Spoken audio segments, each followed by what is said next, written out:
kita mulai ya belajar firman Tuhan. Jangan lupa di gereja kita 12 bulan itu suatu topik ya terus supaya jemaat dalam 1 tahun itu lengkap. Ya dapat firman Tuhan, belajar tentang kalau sekarang Allah Bapa, kemudian tentang mujizat, lalu tentang keluarga dan segalanya. Saya untuk bulan ini jangan lupa mengalami Allah Bapa. Temanya apa saudara? Mengalami Allah Bapa. Kita punya Allah Bapa, Allah Anak, Allah Roh Kudus. Jangan hanya mengerti saja, tapi mengalami sungguh-sungguh saudara, pergaulannya, karyanya yang nyata di dalam kehidupan kita saudara. Sehingga sungguh-sungguh pengikutan kita pada Tuhan sungguh-sungguh makna yang luar biasa sekali saudara. Nah, hari ini kita akan belajar dengan tema bersentuhan hati Bapa. Untuk kita bisa sungguh-sungguh ya bersama hubungan kita makin intim, makin jelas, makin mantap bergaul dengan Tuhan. Yang akan kita pelajari saudara, kita harus bisa mengerti hati Bapa, menyentuh hati Bapa saudara. Kalau kita tidak mengerti, seringkali kita nggak bisa menyukakan hatinya Bapa. Kadang-kadang malah salah paham. Kenapa Tuhan izinkan cacat bisa? Kenapa Tuhan izinkan uangku ditipu orang? Kenapa ini itu dan macam-macam saudara. Kok Allah izinkan? Kalau saudara nggak ngerti, sekali lagi bisa lemah saat badai, bisa kecewa saat badai, pandangan terhadap Tuhan bisa salah. Tapi kalau kita bisa mengerti tujuan Bapa, hati Bapa terhadap anak-anaknya, kita akan bersyukur. Apapun yang terjadi, kita tahu hati Bapa itu luar biasa sekali. Ada tujuan, maksud yang luar biasa saudara. Jadi untuk mengalami Tuhan, ya perlu belajar memahami hati Bapa. Di mana-mana sama, dalam rumah tangga sama saudara. Saya percaya setiap orang tua pasti punya tujuan baik untuk anak-anaknya. Betul ya? Umas pasti untuk kebaikan anak. Tapi kadang-kadang anak belum tentu bisa mengerti maksud orang tua. Sehingga kadang-kadang gak mau mentaati. Kadang-kadang malah berontak pada orang tua. Kadang-kadang kecewa, sakit hati dengan orang tua saudara. Karena tidak bisa tangkap, mengerti hati Bapa atau orang tua saudara. Atau sebaliknya, ya orang tua belajar juga ngerti hatinya anak. Tapi yang penting mengerti saudara. Ya dalam rumah tangga bisa terjadi seperti itu saudara. Hubungan suami istri juga sama. Ya dengan suami dengan istri yang perlu ngerti hatinya saudara. Kalau enggak bisa salah paham, terus bertengkar dan macam-macam. Bukan hanya rumah tangga, dalam gereja juga sama. Kalau jemaat gak ngerti maksudnya kebelah sidang, lakon ini dan itu, kadang-kadang bisa sungut-sungut, kadang-kadang bisa marah. Kenapa ini? Harusnya kan ini macam-macam saudara. Tapi kalau mengerti akan bersyukur. Kalau mengerti akan taati. Kalau mengerti akan mensupportnya. Kalau mengerti akan menjadi tim yang luar biasa dipakai oleh Tuhan. Komsel juga sama toh ya. Kalau saudara KKS, saudara ikut komsel juga sama. Kadang-kadang ya kalau anggota enggak tahu hatinya KKS, bisa juga salah paham dan ini dan itu saudara. Hari ini sekali lagi kita perlu belajar hati Bapa supaya kita mengerti, supaya kita mengucap syukur, supaya kita bisa berjalan bersama Tuhan, supaya kita melakukan perintah Tuhan sehingga kita mengalami Tuhan yang nyata dalam kehidupan kita. Saya percaya itu penting sekali saudara. Saya pernah baca satu kisah saudara. Ya ini kesaksian atau artikel saja. Ceritanya ada satu keluarga ya baik saudara. Ayah ibunya itu sampai ulang tahun emas. Ulang tahun emas itu berapa tahun ya? 50 tahun saudara. Wah undang ya banyak orang. Termasuk sekarang dirayakan. Lalu setelah acara beberapa duduk mulai makan. Sebuah makan termasuk ya orang tua ini suami dan istri yang ulang tahun 50 duduk di satu meja. Bundar saudara. Selama duduk mau mulai makan, langsung suaminya ambilkan ekor ikan. Diberikan pada istrinya, saudara. Waktu suaminya berikan ekor, ya suaminya langsung motong ekornya, berikan pada istrinya. Istrinya itu marah, istrinya itu nangis. Orang bingung sebenarnya kenapa diambilkan kok jadi marah, kenapa kok nangis, saudara. Bagi suaminya selama itu berhari-hari, berminggu-minggu, bertahun-tahun kalau makan bersama suaminya langsung ambil dulu, ya buntut ikan gitu, saudara. Bagi suaminya, istriku senang makan ekor ikan. Bagi suaminya gitu, saudara. Tapi waktu ulang tahun seperti itu, biasanya istrinya ambil dulu, suaminya ngambilkan, saudara. Ambil kasihkan istrinya. Apa tadi? Ekor ikan. Marah. Istrinya ditanya, gimana? Biasanya setiap hari kan kamu ambil itu dulu. Lalu istrinya ngomong, iya itu karena aku cinta kalian. Ya aku maulah ekornya, kalian dagingnya semua yang enak-enak. Aku sudah berkorban 50 tahun untuk kalian. Aku terima ekornya saja, kalian makan yang lainnya. Ini keterlaluan. Hari ulang tahun yang ke-50 pernikahan kita, kamu tega-teganya aku sekali lagi disuruh makan ekor ikan. Ini contoh sedikit, betul? Suami-suami kadang tidak mudeng loh. Karepe istriku itu piye? Karena beritanya istri paling sulit dimengerti maunya. Ngomong ya sebenarnya Pak, artinya belum tentu ya, saudara. Ngomong tidak sebenarnya belum tentu, saudara. Betul, saudara ya? Tapi hari ini ayo belajar mengerti hati satu dengan yang lain. Kalau mengerti akan bertindak dengan tepat. Kalau mengerti akan berkata dengan tepat. Kalau mengerti akan terjadi, saudara. Iya, keintiman, kebahagiaan luar biasa sekali. Lah hati Bapa itu apa, saudara? Bagaimana? Yohanes 3 ayat 16. Karena begitu besar. Karena begitu besar itu besar atau kecil? Besar gitu, saudara. Jadi ngomongnya jangan besar. Besar gitu, saudara.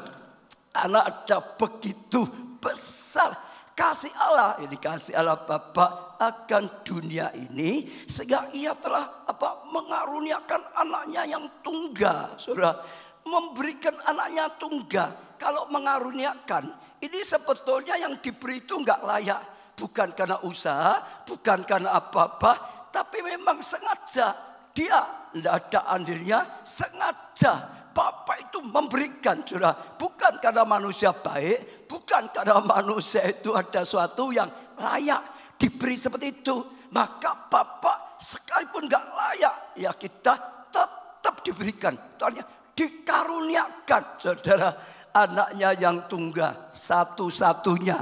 Tunggal itu satu-satunya. Saya percaya kalau ini satu-satunya itu penting, bahkan sangat penting. Itu berharga, bahkan sangat berharga. Tapi karena kasihnya yang begitu besar, saudara, sampai diberikan anaknya yang tunggal, saudara. Kelihatan kok, saudara, kita ya dalam keluarga, dalam apapun, mau memberi atau tidak itu kelihatan, saudara. Kasih pasti memberi, benar enggak, saudara? Iya, kasih enggak memberi enggak mungkin. Sekalipun memberi itu belum tentu karena kasih.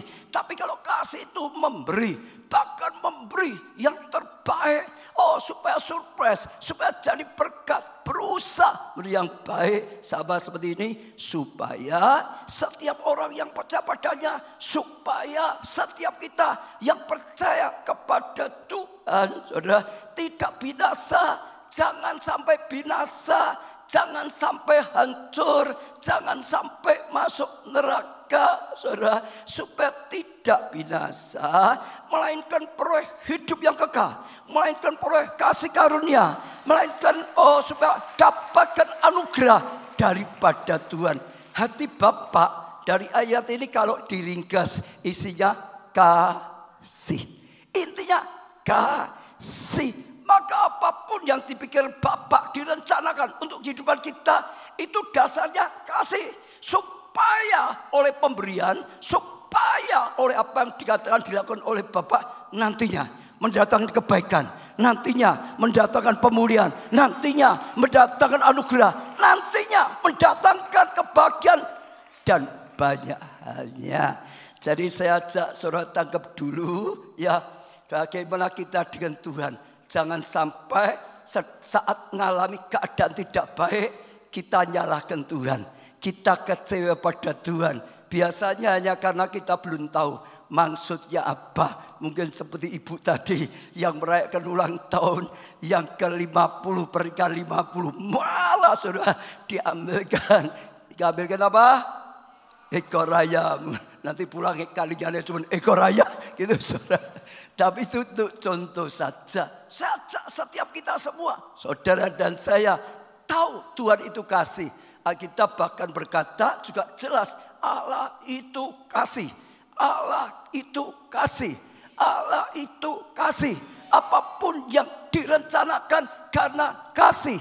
Apapun yang disediakan karena kasih. Apapun yang diizinkan terjadi karena kasih. Sama seperti ayat, Allah turut bekerja dalam segala hal. Ya, untuk mendatangkan kebaikan bagi setiap orang yang percaya, yang mengasihinya. Allah turut bekerja. Kalau Tuhan izinkan itu karena Tuhan mengasihi saudara dan saya. Goalnya kita ngerti dulu, Allah itu kasih. Apapun gak akan keluar dari kasih. Allah tetap kasih. Allah tetap mengasihi. Allah tetap mengasihi. Amin. Katakan sebelah, ingat ya. Allah itu kasih, katakan kanan kiri. Satu hal ini tidak boleh lupa, saudara. Keadaan boleh berubah, keadaan boleh tidak baik. Tapi sekali lagi, ya Allah turut bekerja. Datangkan kebaikan bagi orang percaya dan mengasihi dia, saudara. Nah, sekarang kita akan belajar gambaran hati Allah yang selalu kasih. Penuh kasih itu bagaimana saja. Yang pertama, kasih Bapa itu kekal. Katakan saudara, kasih Bapa itu apa? Kekal. Apa artinya kekal?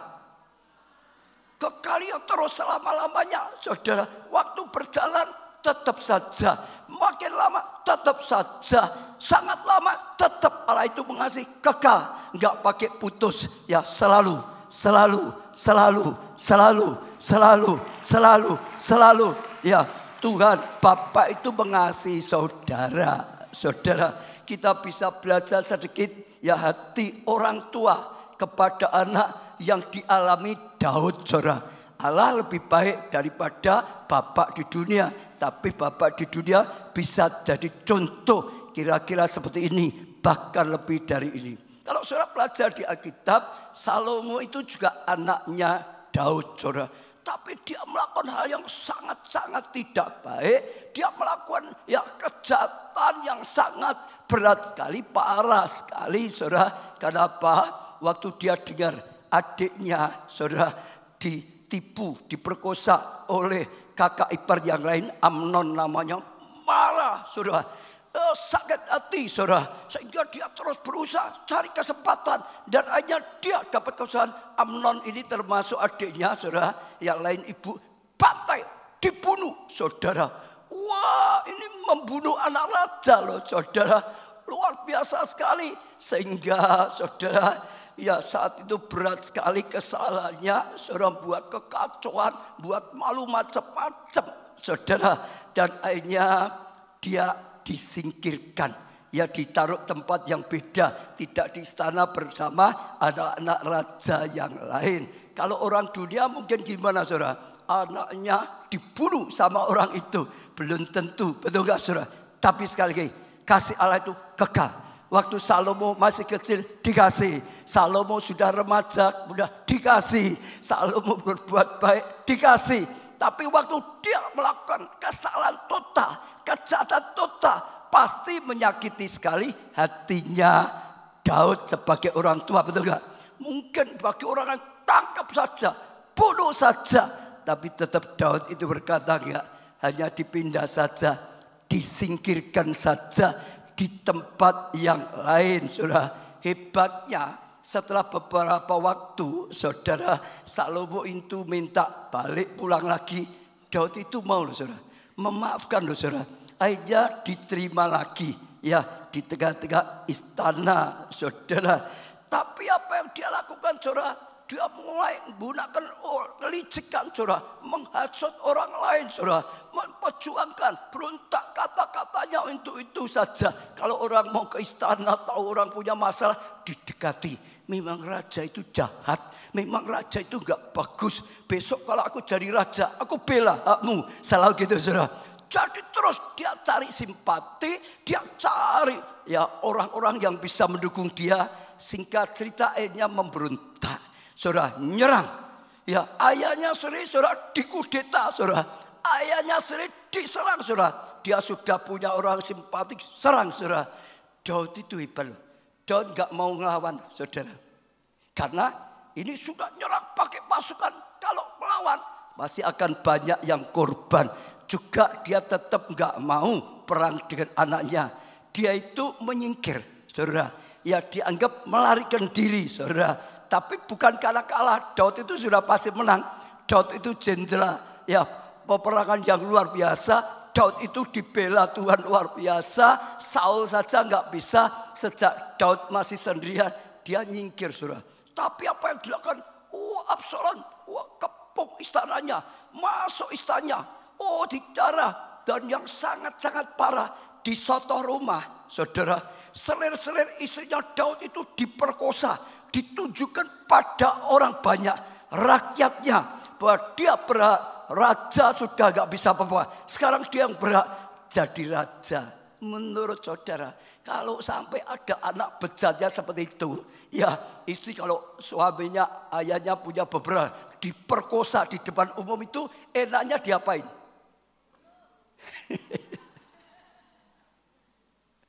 Loh ini fakta, saudara, baca di Alkitab. Daud itu luar biasa sekali. Tadi saya katakan dia menyingkir. Bahkan sudah menyingkir, tahu enggak? Absalom kerahkan pasukannya, kejar. Bukan hanya diambil, kejar, bantai, bunuh. Baru mau tidak mau melawan, saudara. Tapi waktu tentaranya Daud mau maju dan peperangan, dipesan dulu. Kamu perang ya, tapi jangan sampai Salomo itu dibunuh ya. Jangan sampai Salomo itu mati ya, saudara. Jadi salah, Absalom tidak tidur hebat. Absalom ini jangan sampai ya dibunuh mati ya. Dia masih seperti itu, saudara. Sudah pelakuan Absalom ini keji seperti itu penuh. Dan terus sungguh-sungguh di medan peperangan nyatanya Absalom mati. Nyatanya sedang lari gitu, saudara, karena mulai kalah lari, saudara. Dia itu tampan, rambutnya panjang, rambutnya itu kecantol pohon gitu, saudara. Sudah aja mati. Waktu Daud dengar kabar Absalom, anak yang bejat seperti ini mati, dia naik sotoh, dia nangis, dia berkata, mengapa anakku Absalom mati? Dia meratap, saudara, sampai ya jenderalnya berkata, kamu jangan begini, ini pasukanmu, rakyat bela kamu mati-matian, saudara, jaga kamu mati-matian. Nanti kalau engkau masih nangis karena Absalom seperti itu, bisa membuat mereka kecewa. Orang yang jahat kok ditangisi, mereka itu yang mensupport, kok malah dikalahkan dengan dia, malah disalahkan. Tapi itulah hati orang tua. Setiap saudara, setiap orang tua lah. Saya percaya ngerti hati orang tua terhadap anaknya. Hanya satu, berbuat baik, pelihara baik, didik baik, perjuangan baik, supaya anaknya maju. Betul, saudara? Bahkan mungkin anaknya sempat melakukan hal yang fatal, yang salah, saudara.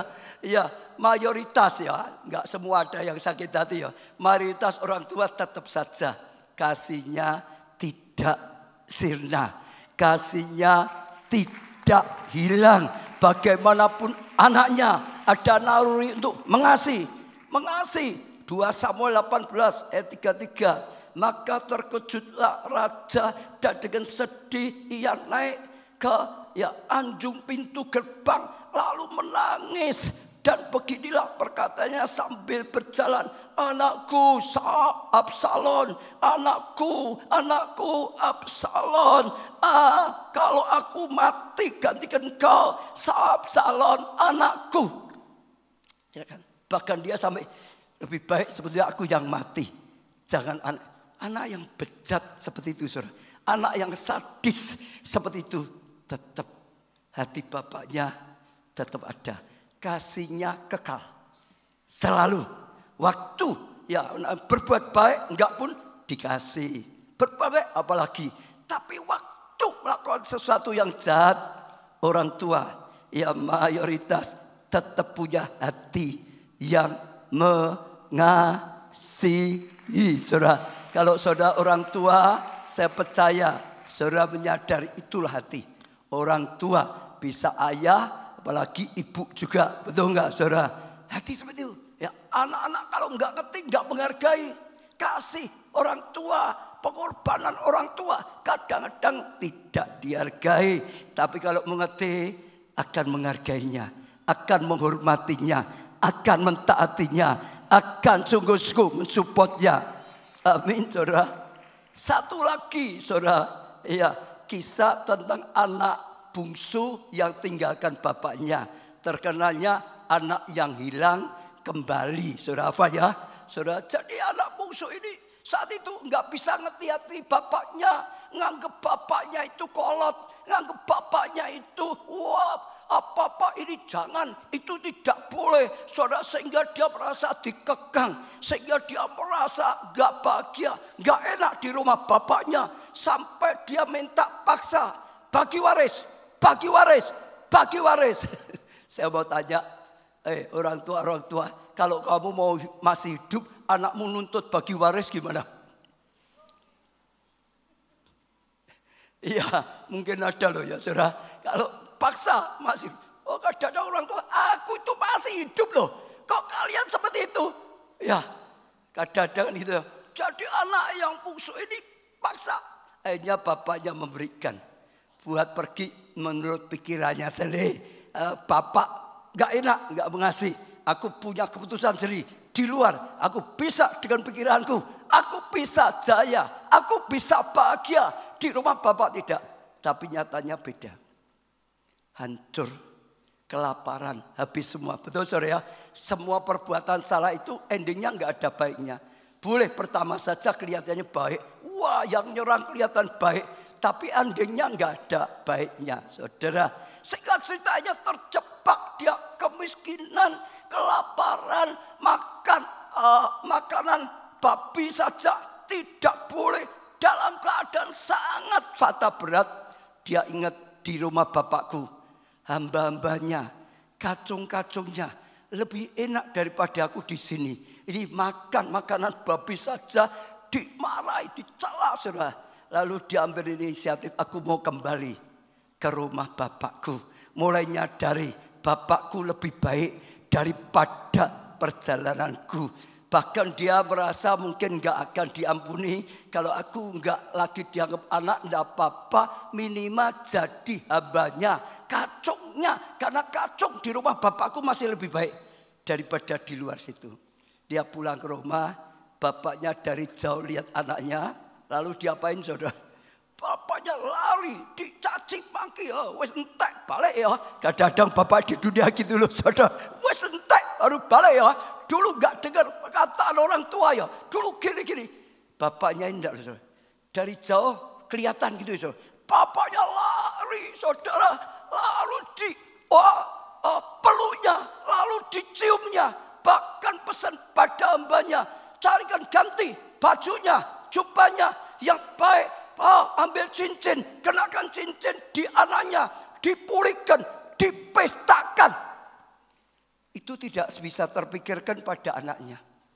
Anaknya nggak ngerti hati bapaknya. Ya dulu maksa ambil warisan, sekarang mau balik mungkin jadi kacung, tapi ternyata luar biasa hati bapak. Yang bisa ngerti hati bapak itu dua, anak yang sulung dan anak bungsu dengan anak yang sulung. Anak sulung marah. Dia protes dengan bapaknya. Aku bantu engkau terus. Sampai sekarang gak pernah diberi. Ya, bulu apa jadi sapi, domba. Aku gak pernah dipestakan. Ini anak yang kurang ajar. Habis-habisin hartanya ayah. Kok malah dia dipestakan. Aku yang tidak lakukan itu bertahun-tahun, puluhan tahun. Gak apa-apa. Bapaknya ngomong. Engkau bersamaku selama ini. Semua yang aku miliki juga engkau miliki. Sebetulnya nggak perlu dikasih. Memang miliknya hanya bapak dan anak juga toh. Ya, jadi saudara yang bungsu salah, bapaknya itu wah ini dan itu nggak mau mengasih, dia pergi saudara.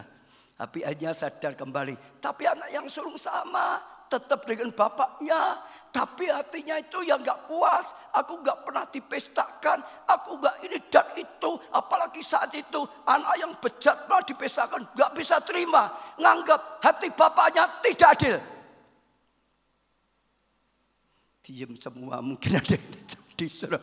Nggak adil nih, warisannya nggak adil ini, perlakuannya tidak adil.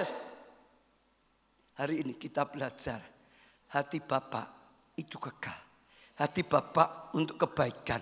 Bahkan bapak di dunia pun kalau saudara bisa meresapi itu tetap ya seperti ini. Kecuali ya akhirnya berubah tapi awalnya seperti ini. Karena seperti bapak di surga. Ada satu ayat yang sangat berkati saya. Mazmur 27 ayat 10.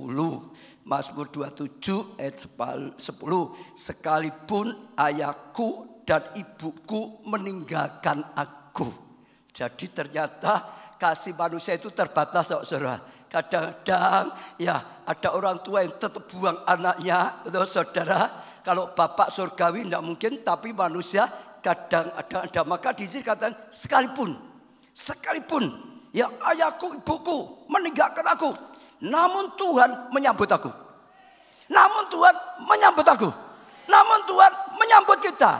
Namun Tuhan menyambut saudara. Kalau sampai ada di antara saudara sudah dibuang orang tuanya, sudah tidak mau, kamu dianggap bejat, kamu dianggap sudah anak yang tidak baik, macam-macam. Dengar, Yesus menyambut saudara. Oh, Allah Bapa menyambut saudara. Allah Tuhan kita tetap menerima saudara. Menerima untuk diapakan? Bukan dihukum, untuk dipulihkan. Seperti anak yang hilang. Karena itu ilustrasi Tuhan Yesus tentang Bapa di surga. Tepuk tangan untuk Bapa kita di surga. Kasihnya kekal. Katakan 1, 2, 3. Kasihnya kekal. Sekali lagi. Kasihnya kekal. Katakan sebelah saudara. Kasih Bapa kekal. Pegang dada sendiri. Kasih Allah Bapa kekal. Jangan ada lagi yang merasa Tuhan tidak mengasihi saudara. Kekal. Dulu, sekarang, selamanya. Apapun keadaannya. Bejat seperti apapun. Saudara, ya Tuhan tetap penuh kasih.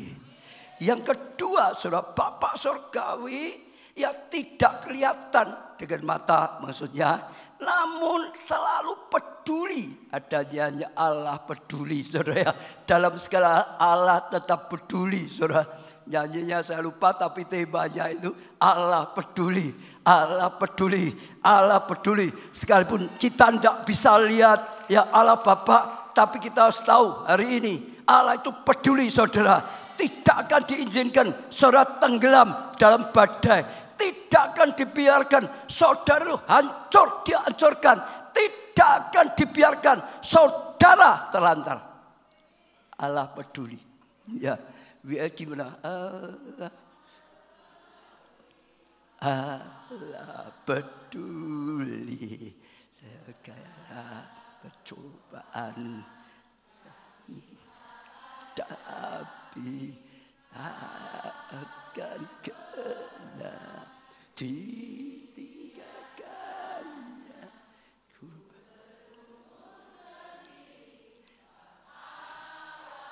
Jadi sekali lagi saudara ingat, sekalipun kita tidak melihat Tuhan Allah Bapa yang enggak kelihatan toh, enggak pernah toh, tapi satu hal yang harus kita ingat, Allah peduli pada kita. Allah peduli pada saudara. Segala pergumulanmu, segala masalahmu, segala tantangan dalam hidupmu, ingat Allah peduli.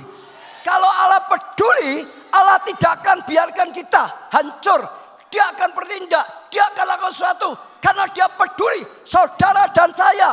Dia kekal tapi nggak kelihatan, tetap Allah itu Allah yang peduli.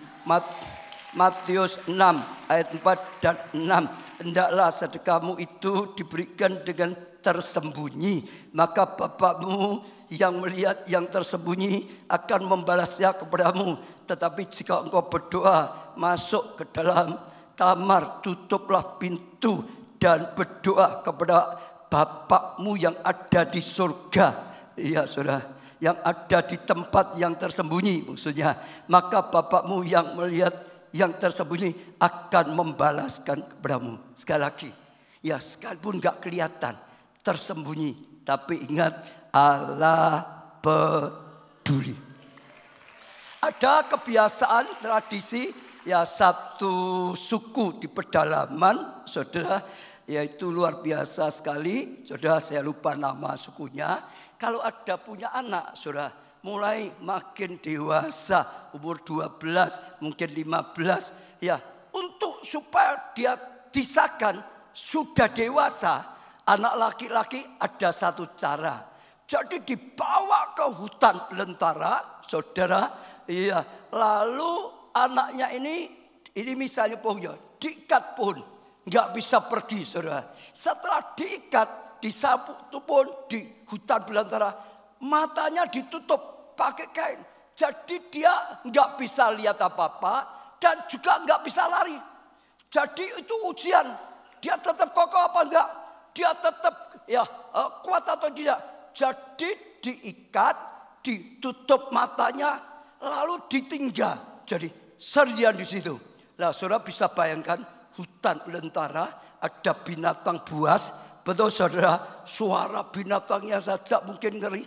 Terus akan dibiarkan ya sampai fajar menyingsing. Kalau dia ketakutan gagal, mungkin teriak-teriak, saudara, ayahnya akan maju. Karena orang tua dan orang itu ngomong gak ada. Di tempat sembunyi lihat anaknya. Terus pantau iman, doakan anaknya supaya anakku tenang, supaya anakku mantap mentalnya, supaya anakku tetap gak takut, supaya anakku tetap kokoh. Itu baru nanti dianggap dewasa, bisa perang, bisa berjuang, bisa mampu jadi pemenang, saudara. Jadi semalam-malaman kalau saudara jadi anak itu saudara, hutan belantara loh, tahu loh anak itu hutan yang gak ada orangnya. Mungkin malam saja saudara sudah bingung. Waktu mungkin ada suara binatang buas. Wah, itu akan bingung sekali. Itu ujian mental. Kalau gagal teriak-teriak, ya berarti nggak dianggap belum dewasa. Belum bisa dilepas. Belum bisa diangkat menjadi anak yang siap untuk lakukan banyak hal. Ya selalu gitu. Sebetulnya bapak kita itu sama. Dia tersembunyi, nggak lihat. Kadang-kadang biarkan kita hadapi badai. Kadang-kadang biarkan kita hadapi serangan-serangan. Kadang-kadang biarkan kita hadapi masalah yang besar. Yang kalau saudara dengar saudara, ya itu menakut-nakuti. Karena setan itu seperti Goliat, intimidasi. Banyak, saudara nggak bisa lihat apa-apa. Dah saat itulah mentalnya harus kuat. Betul? Tuhan Yesus pernah nguji murid-muridnya toh. Setelah mujizat 5 roti 2 ikan, disuruh naik perahu. Betul saudara? Tuhan Yesus di atas bukit berdoa. Doakan muridnya itu loh. Mentalitasnya itu loh. Sekalipun wah pengertiannya banyak. Ijalnya 1, 2, 3, 4. Kalau mentalnya penakut ya gak bisa saudara. Jadi mereka sudah lihat mujizat. Betapa besarnya. Sekarang ya diuji di danau. Hadapi badai. Lulus atau gagal ujian. Yesus di atas bukit memantau, peduli. Tidak akan diizinkan muridnya tenggelam. Dia bahkan doa supaya murid-muridnya menang ujian. Tetap kokoh dalam ujian. Tetap berhasil. Betul? Waktu sungguh-sungguh ada badai, Yesus turun untuk menolong mereka. Tuhan izinkan kita ngalami badai. Tapi sekali lagi itu hanya ujian dari Tuhan. Dia enggak kelihatan, tapi dia ada. Tapi dia mantau saudara. Dia peduli, ya saudara. Maka sampai Tuhan berkata, orang-orang sungguh padan tidak akan diizinkan yang jatuh tergeletak. Sebelum tergeletak, tangannya akan menopang kita. tangannya akan menolong saudara dan saya. Allah tidak pernah terlambat. Gak kelihatan, tapi sekali lagi dia ada. Gak kelihatan, tapi dia memantau kita. Gak kelihatan, dia siap untuk menolong kapanpun. Gak kelihatan kita, tapi tidak dibiarkan tergeletak. Saudara yang sedang hadapi tantangan, masalah, saudara kena hatinya Bapak.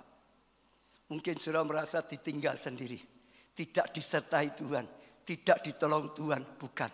Hanya kita nggak bisa lihat. Betul saudara, hanya kita nggak bisa lihat saudara, karena butuhkan kekuatan seperti itu saudara. Mentalitasnya yang sedang alami saat ini saudara mulai menyadari Allah peduli. Sekalipun tidak kelihatan, Allah memantau, Allah terus mengawasinya, Allah terus menjagainya. Ya, Allah tidak akan tinggalkan saudara sendirian saudara. Ada satu hal yang berkati saya, kesaksian dah lama. Saya dengar ini kesaksian, bukan ilustrasi. Satu kali ada seorang anak saudara SMA lulus. Lalu dia pulang bawa rapotnya kepada ibunya saudara. Waktu dia bawa rapotnya pada ibunya, ibunya nangis. Lalu dia tanya, kenapa? Ibu kok nangis? Apa nilainya kurang bagus? Ibunya berkata, bagus, lebih dari yang aku harapkan. Nilainya ya bagus sekali. Lalu hanya tanya, kenapa nilainya bagus sekali? Waktu ibu lihat ini, kok ibu menangis? Kenapa? Saudara, lalu ibunya berkata, kamu tahu, ibu hanya penjahit. Ya, dapat berapa setiap hari atau bulan? Mana mungkin membiayaimu masuk universitas? Gak ada. Itu yang buat aku nangis. Aku ngerti, engkau ingin lanjutkan S1. Itu kerinduanmu, itu harapanmu. Engkau belajar sungguh-sungguh ya untuk nanti masuk S1. Tapi ibu gak bisa. Memang pekerjaannya gak mampu punya dana masuk di universitas. Ibunya nangis, tapi anaknya itu bagus. Ibunya dipeluk, ibu gak usah nangis. Ya, karena bapak meninggal. Ibunya itu sudah janda. Bapak meninggal. Bapak di dunia meninggal. Tapi aku punya bapak di surga. Yang tidak kelihatan, tapi jaminan. Yang tidak kelihatan, tapi pasti. Yang tidak kelihatan, tapi sungguh-sungguh ada. Lalu ibunya masuk kamar, keluarkan ada satu amplop. Dia bilang anaknya, ini dulu waktu bapakmu meninggal, teman bapakmu memberi amplop. Aku yakin isinya uang. Maka dia ngomong, enggak pernah aku buka bertahun-tahun. Aku siapkan kalau saat kebutuhan krisis seperti engkau harus sekolah. Dibuka isinya uang dulu saudara. Ya uang dulu katanya 100.000. Kalau sekarang dianggap saja lah 1 juta atau 10 juta gitu dianggap saja gitu saudara. Tapi apa artinya ini? Untuk sekolah sudah pasti enggak cukup. Anaknya peluk ibunya, anaknya berkata, Bu enggak usah takut. Bapakku di dunia sudah meninggal. Aku enggak punya, tapi aku punya bapak di surga. Yang pasti bisa menolong aku. Aku anaknya bapak di surga. Saudara, dia tetap mau daftar. Sekalipun uangnya saat itu 100.000 saudara. Ya dia siapkan semuanya daftar. Saudara tahu enggak ya, waktu dia daftar di universitas, daftarnya itu panjang. Tapi dia termasuk di situ. Ya, sementara dia daftar ada seorang bapak lewat di situ. Ya, lihat Tuhan itu ketuk hatinya, panggil anak itu. Panggil anak itu. Dia enggak manggil, dia mau jalan terus, dia enggak ngerti apa itu. Tapi terus bapak ini kejar, panggil dia. Akhirnya dia kembali lagi, anak itu dipanggil masuk di salah satu ruangan. Rupanya dia salah satu dosen di universitas itu yang cukup punya kedudukan. Lalu dia tanya, kamu dari mana? Ya mau apa, bagaimana? Lalu anak ini cerita semua tadi. ibuku janda, ya nggak punya uang, tapi aku tahu ada Bapak di surga yang bisa biayai. Begitu dosen ini tahu, dia berkata, oh sekarang aku tahu kenapa Bapakmu di surga kejar aku terus, harus panggil kamu. Bapakmu di surga kejar aku terus, harus panggil kamu, harus panggil kamu, masuk di situ. Lalu karena dosennya tahu Tuhan yang nyuruh, dia berkata, ambil memonya, dosen di sini, setiap dosen boleh memasukkan orang free, tidak usah bayar. 1, maka aku kasihkan kamu. Dia buat memonya, ini buat antri, daftar, free, nggak usah bayar. Kenapa? Ada Bapak yang kekal, nggak kelihatan, tapi ada. Bahkan peduli dengan kita, bahkan selalu menyertai kita, tidak pernah tinggalkan kita. Amin. Apapun yang saudara alamilah, dalam kesehatan, dalam bangun rumah tangga, dalam studi, dalam keuangan, dalam pelayaran, ingat saudara, Allah peduli. Dia kasihnya kekal, tidak melihat tapi ada. Yang terakhir, Bapak seperti induk Raja Wali. Ya saudara, yang menggoncang ganjingkan sarangnya. Ulangan 32 ayat 6b. Saudara, nanti 10 dan 12. Bukankah ia Bapakmu yang menciptakan engkau, yang menjadikan dan menegakkan engkau? Saudara, didapatinya dia di suatu negeri, di padang gurun, di tengah-tengah ketandusan, dan padang belantara. Tadi seperti gambaran itu ya, yang diikat ya di padang belantara. Dikelilinginya dia dan diawasinya dia, dijaganya sebagai biji matanya. Ini masih seperti dijaga seperti biji matanya. Enggak akan dibiarkan ada yang mengusik, enggak akan dibiarkan ada yang merusak, enggak akan. Kalau enggak percaya coba sebelahmu, tanganmu sampai pasti dia gini, enggak mungkin. Diam saja saudara, itu gambaran, enggak mungkin, mesti tangan saudara sudah refleks, betul enggak? Nah, Tuhan berkata, kita itu seperti biji matanya. Iya, ayat 11. Laksana Raja Wali mengguncang bangkitkan isi sarangnya, melayang-layang di atas anak-anaknya, mengembangkan sayapnya, menampung seekor dan mendukunginya di atas kepaknya. Demikian Tuhan sendiri menuntun dia dan tidak ada Allah asing menyertai dia. Di sini Tuhan cerita lagi yang beda. Kalau pertama kekal, pokok kasih yang kekal. Kedua enggak kelihatan tapi dia peduli. Kalau yang ketiga, kadang-kadang Bapak itu mengizinkan ngalami badai, saudara. Mengalami masalah besar, saudara. Sampai kita itu kalau enggak hati-hati ketakutan. Sampai kita pikir kita akan jatuh, kita akan hancur, kita tidak akan berkutik lagi. Tapi Tuhan berkata, ketahuilah, Allah itu seperti induk Raja Wali.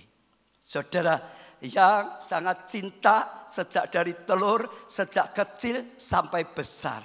Tapi ada waktunya kalau sudah dianggap mulai besar, Bapak itu ingin anaknya belajar terbang. Tidak hanya disarang terus. Maka berusaha, ayo belajar terbang. Ayo belajar terbang. Kadang-kadang disenggok, ayo belajar terbang. Ya, tidak disarang terus, saudara. Belajar terbang. Dan kalau sampai anaknya tetap nggak mau terbang, sarangnya dirusak. Elak-elak sekarang dirusak, saudara. Mungkin tempatnya dirusak, saudara. Kerjanya dirusak, saudara. Semua keadaan dirusak, saudara. Supaya apa? Nggak nyaman lagi tidur di situ terus. Nggak tumbuh lagi, nggak berjuang. Bapak ingin kita jadi pejuang. Bapak ingin kita jadi pahlawan. Bapak ingin kita jadi penuai. Bapak ingin kita itu lakukan sesuatu yang besar. Lah kalau sudah tempatnya dirusak tetap nggak mau terbang. Ada lagi langkah berikutnya. Dia kepakkan sayapnya. Dan kadang-kadang anaknya ini ditepang pakai sayapnya sampai jatuh. Saudara lihat ya, cerita di itu YouTube banyak.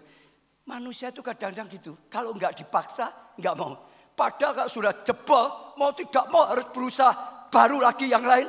Nyatanya ditolong, nyatanya bisa, nyatanya maju. Bahkan kadang-kadang lebih maju dari keadaan sebelumnya. Betul nggak saudara? Tapi kalau enak ya sudah, talentanya lain nggak pernah dikembangkan. Yes, itu saja, nggak ada kemajuan. Bapa di sorga ingin kita ngalami breakthrough, diangkat lebih lagi, dipakai lebih lagi, lebih berguna lagi. Saudara, kalau kita langsung untung, tapi kalau enggak pun tetap dipaksa, kadang-kadang dikepakkan sayapnya, jatuh. Dan kalau bapaknya sudah tahu ya, ini anaknya bisa, waktu jatuh langsung anak Raja Wali itu berjuang, gunakan sayapnya enggak karuan, berjuang, dan akhirnya malah bisa terbang.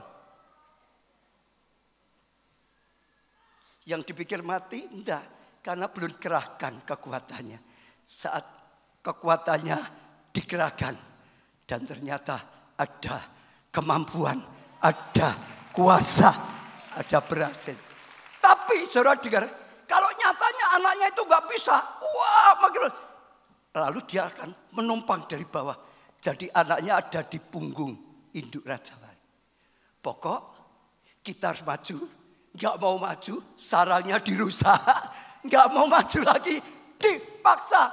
Zaman dulu dijoroke gitu saudara. Saya pernah khotbah dijoroke gitu saudara. Dipaksa itu harus maju. Tapi saudara ngerti, membuat kita terbang tinggi, bagaikan sayap Raja Wali. Ada ya saudara kisahnya itu terbang tinggi saudara.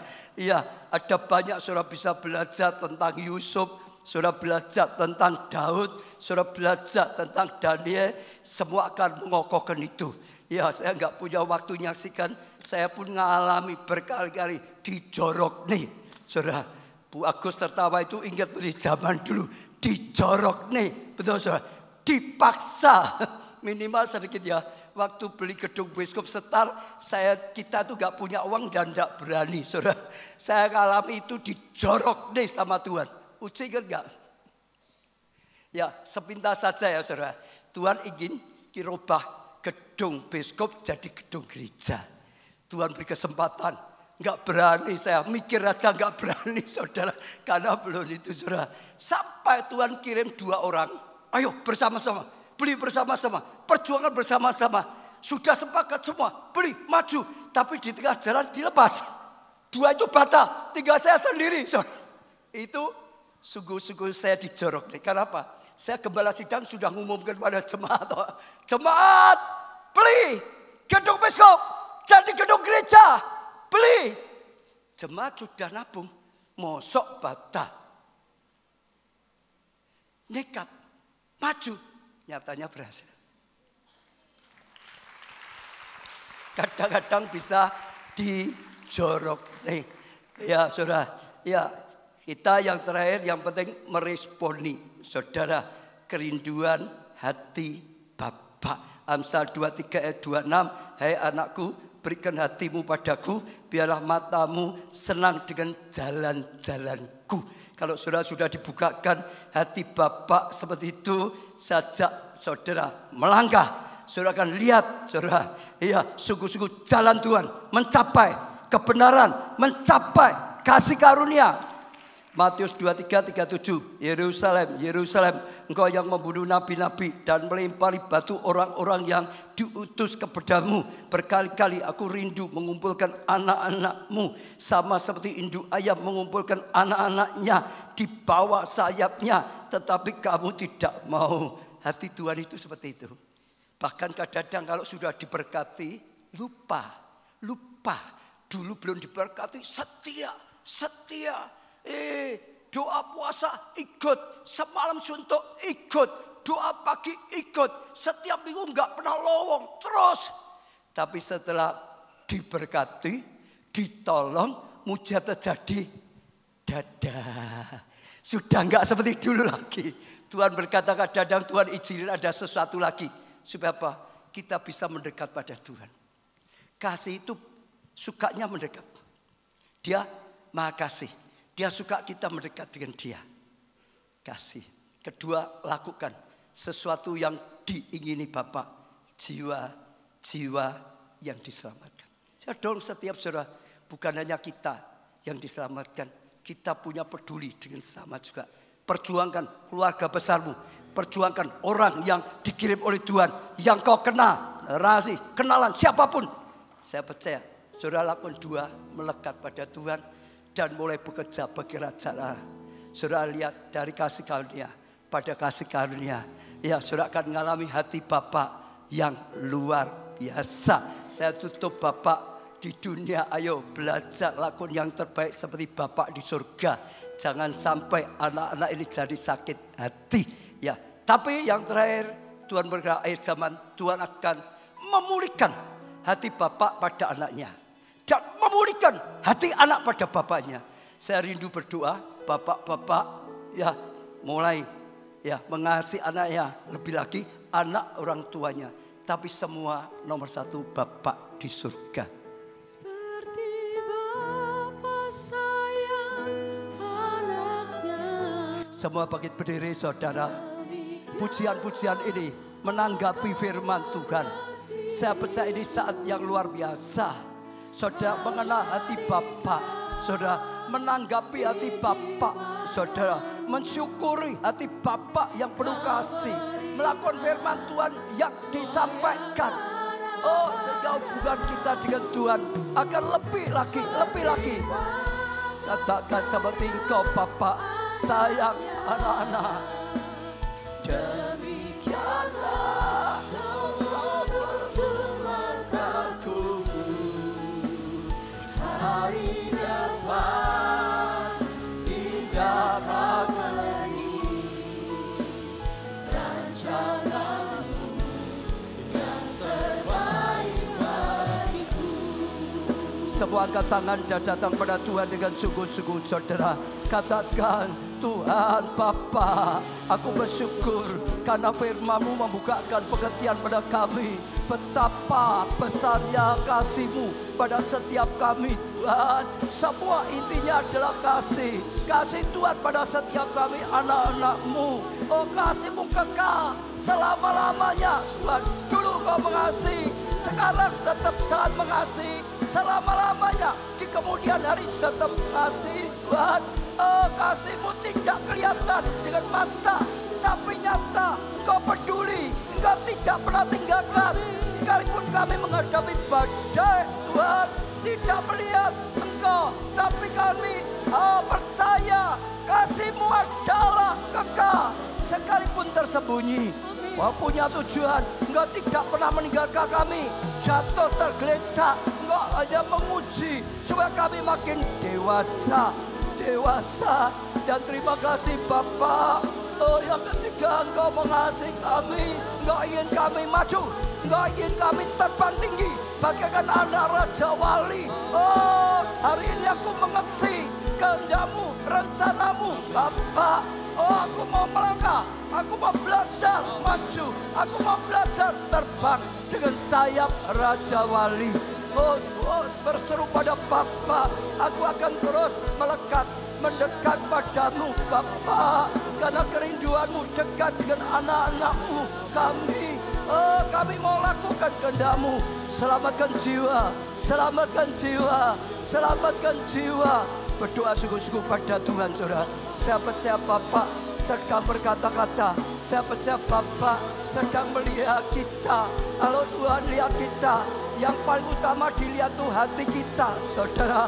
Hati yang percaya atau tidak, hati yang sungguh-sungguh mengasihi Tuhan atau tidak, hati kita, saudara. Minta Tuhan beri hati ya seperti hatinya Tuhan sendiri. Penuhi hati kami. Oh, saudara, juga yang kedua, jadilah Bapa yang baik seperti Bapa di surga untuk anak-anak-Mu. Oh, itu tugas orang tua. Kami juga jadilah anak yang baik seperti umat Tuhan kepada Allah Bapa. Anak yang bisa menyadari pengorbanan orang tua, kasih orang tua, tujuan baik dari orang tua. Sehingga ada pemulihan. Bapak dan anak dipulihkan, orang tua dan anak dipulihkan, bapak ibu dan anak-anaknya dipulihkan. Hari ini ada pemulihan, hari ini ada berkat, hari ini ada karya Tuhan. Kalau saudara ada masalah dengan Tuhan, selesaikan sungguh-sungguh. Juga kalau saudara ada masalah hubungan bapak dan anak, selesaikan sungguh-sungguh. Datangi, minta maaf lebih dulu saudara. Mulai mengasihi lebih dulu, lakukan sesuatu yang baik. Dan saya percaya Tuhan mendengar. Kau yang berkarya Tuhan, jamah setiap kami Tuhan, beri hati yang baru, hati seperti hatimu Tuhan, memperbarui setiap kami. Karena kami percaya ini Kairos untuk Indonesia. Ini saatnya lawatan besar, Tuhan besar. Oh, segera diberikannya. Jadi kami hati yang cinta Tuhan, lebih dari segalanya. Dengan segenap hati, segenap jiwa, dengan segenap kekuatan. Tapi kami juga cinta sesama. Oh, supaya mereka juga diselamatkan, supaya mereka juga dapat kasih karunia kerajaan Allah. Oh, sungguh-sungguh ditegakkan, dipenuhi. Bapak, Bapak berdoa untuk setiap doa-doa yang dipanjatkan oleh setiap jemaat pelayan Tuhan. Tuhan, Kau yang mendengar doa. Tuhan, Kau yang menjawab doa. Tuhan, oh, siang hari ini, sore hari ini menjadi siang pemulihan, menjadi siang jawaban doa, menjadi siang breakthrough, menjadi siang langkah-langkah yang luar biasa. Engkau yang berkarya, Engkau yang jamah, dan kami tahu sesuatu yang luar biasa Kau lakukan. Hati yang luka disembuhkan, hati yang keras dilembutkan, hati yang serong diluruskan, hati yang cemar ditahirkan. Miliki hati seperti hatinya Tuhan, sehingga sungguh-sungguh boleh menjadi alat umatnya Tuhan secara khusus. Terima kasih Tuhan, dalam nama Tuhan Yesus kami terima jawaban doa dan ucapan syukur. Amin. Beri tepuk tangan yang meriah. Haleluya.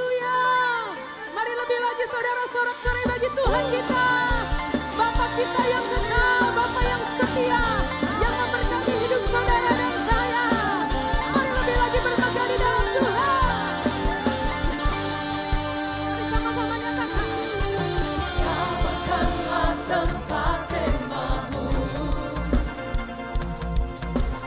bentangkan tenda tempat kediamanmu.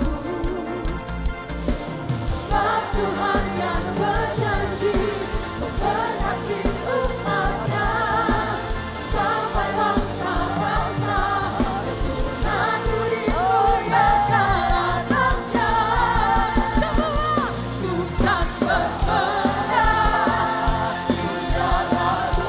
Tuhan, ku pegang janjimu, Tuhan memberkatiku, Tuhan berserah, merayakan kemenangan. Mari lagi, Tuhan bermenang di dalammu. Pujikan dengan iman, pujikan dengan tulus, pujikan sebagai sorak kemenangan. Hatiku kena bersorak, memuji namamu, merayakan kemenangan, tercurah atasku, haleluya. Terima kasih Tuhan, kami bangga punya Allah kami Tritunggal yang luar biasa. Kami akan pulang ke tempat kami masing-masing bersama Engkau Tuhan. Karena Engkau ada di dalam hati kami. Immanuel, dimanapun kami berada, kami menjadi pelaku firman. Dimanapun kami berada, orang bisa lihat Tuhan dalam hidup kami, Tuhan dalam tutur kata kami, Tuhan dalam perbuatan kami. Apapun yang kami perbuat, namamu ditinggikan. Banyak orang datang pada Tuhan melalui hidup kami. Terima kasih Tuhan. Angkat tangan tinggi-tinggi. Diberkati saudara oleh Tuhan. Diberkati dengan hati Bapa yang penuh kasih. Diberkati keluargamu, kesehatanmu, pertumbuhan iman rohanimu, pelayanan dan kesaksianmu. Diberkati studi atau pekerjaanmu, keuanganmu, masa depanmu, segenap kehidupanmu. Diberkati dan jadi berkat. Karena anugerah dari Allah Bapa, kasih karunia dalam Putra yang tunggal Tuhan Yesus, persekutuan di dalam Roh-Nya yang kudus, yaitu Roh Kudus sampai selama-lamanya. Saudara diberkati, katakan bersama. Amin.